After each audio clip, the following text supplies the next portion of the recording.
mythiques. Et pour connaître leur origine, il faut remonter au temps de la Grèce antique. On plonge dans l'histoire de cette compétition sportive mythique. Violaine Panoniec, bonsoir. Bonjour. Vous êtes une passionnée des JO, hein, on peut le dire. Ah oui, des JO, du sport en général et du sport de haut niveau, oui. J'aime bien quand les gens se dépassent. Et vous êtes aussi, et c'est pour ça qu'on vous reçoit, aussi historienne et spécialiste de l'Antiquité, l'auteur de ce livre, Les premiers Jeux Olympiques aux éditions Sutton. Alors au départ, si j'ai bien compris, il y a ce constat, ça fait 35 ans que vous voyagez dans le bassin méditerranéen, et puis vous êtes rendu compte que systématiquement vous tombiez sur des traces olympiques ou sur des traces du sport. Qu'est-ce que vous en avez fait? C'est-à-dire que quand vous dirigez des fouilles ou que vous assistez à des fouilles ou que vous analysez, que ce soit en Égypte, dans tout le bassin méditerranéen, comme vous l'avez dit, effectivement, ça m'est arrivé de tomber sur des objets. Alors ça peut être des objets comme des poteries, comme des inscriptions, des listes de vainqueurs ou autres.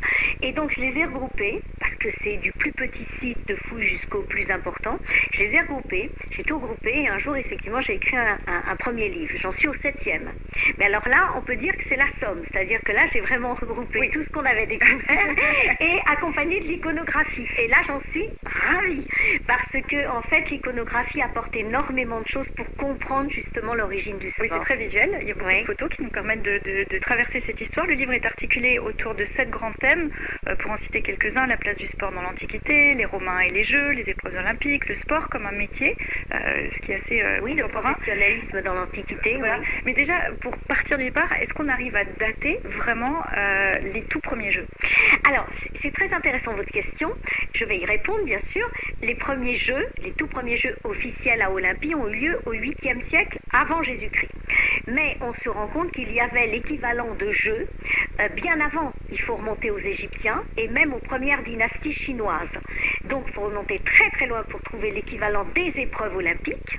Mais les premiers Jeux ont débuté au 8e siècle, jusqu'au 4e siècle après Jésus-Christ, pour l'époque antique, bien sûr, puisqu'ils auraient été interdits par Théodose. Bon. Et donc après, restaurés, comme vous le savez, par Coubertin, l'époque moderne. Et est-ce qu'on sait à quoi ressemblaient ces Jeux, les tout premiers? Tout à fait. Les tout premiers, vraiment à l'origine. Alors, les tout premiers, c'était une simple course du stade. Alors, la course du stade, parce que c'était de la longueur du stade qui faisait pratiquement 200 mètres. Bon. Après, il y a eu d'autres épreuves. Donc, les épreuves principales, c'était la boxe, c'était la lutte, bien sûr. Et puis, il y avait le saut en longueur. C'était la seule forme de saut, si vous voulez, que connaissaient les anciens. Ils ne connaissaient pas le saut en hauteur, donc le saut en longueur avec haltère. Donc, il y avait pas mal d'épreuves qui se sont multipliées au fur et à mesure des années. Certaines étaient un petit peu bizarres, on va dire, comme par exemple les courses de mules, qui ont été vite abandonnées, voilà, qui ont disparu. Par contre, il y a une course qui a duré jusqu'à la fin de l'époque antique, qui est la course d'Hoplite. Donc c'est la course en armes. Comme vous le savez, les athlètes étaient nus à l'époque. Donc ils étaient nus, mais ils couraient avec un casque, avec des jambières, avec voilà. Ça aussi, ça a bien changé. Ça a bien changé, mais c'est très intéressant parce que c'était la course d'Hoplite marquait la fin des Jeux Olympiques et donc la reprise des combats. C'était en fait symbolique. Et si vous voulez, les sports olympiques, même aujourd'hui, sont toujours liés à l'idée d'union, de communion et de paix. Alors justement, on va y venir à l'union, à la communion, à la paix. Pierre de Coubertin, l'inventeur des Jeux modernes, avait analysé l'évolution des JO depuis l'Antiquité.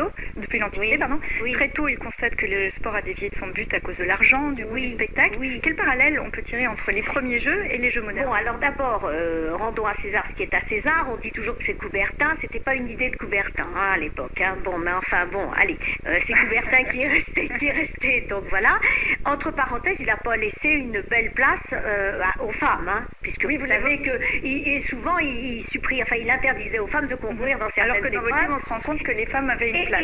Et dans l'Antiquité, les femmes quasiment avaient plus de place dans les premiers Jeux modernes. Pour revenir à ce parallèle. Oui. Alors le parallèle, il est entier. C'est-à-dire qu'au niveau des gestes, déjà dans les épreuves, on se rend compte grâce à l'iconographie, que ce soit la boxe, la lutte ou autre, que l'entraînement, déjà des jeunes athlètes, la récupération par des entraîneurs, les gestes dans les épreuves sont les mêmes et bien sûr le professionnalisme, c'est qui éclate vraiment au IIIe siècle avant Jésus-Christ, où on voit le dopage apparaître par les plantes, où on voit les premiers nutritionnistes, certains sont bons, d'autres sont des charlatans, les premiers médecins du sport, les régimes, etc.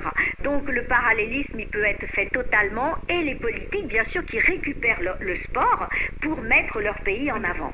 Et donc on verra, il y a votre livre déjà pour voir comment c'était avant. Il y aura les Jeux GCT, vous allez sur le site qu'ils ont bien lieu. Le livre s'appelle Les premiers Jeux Olympiques. Ghislaine Banneliec, merci beaucoup d'être venue nous voir dans 64 minutes.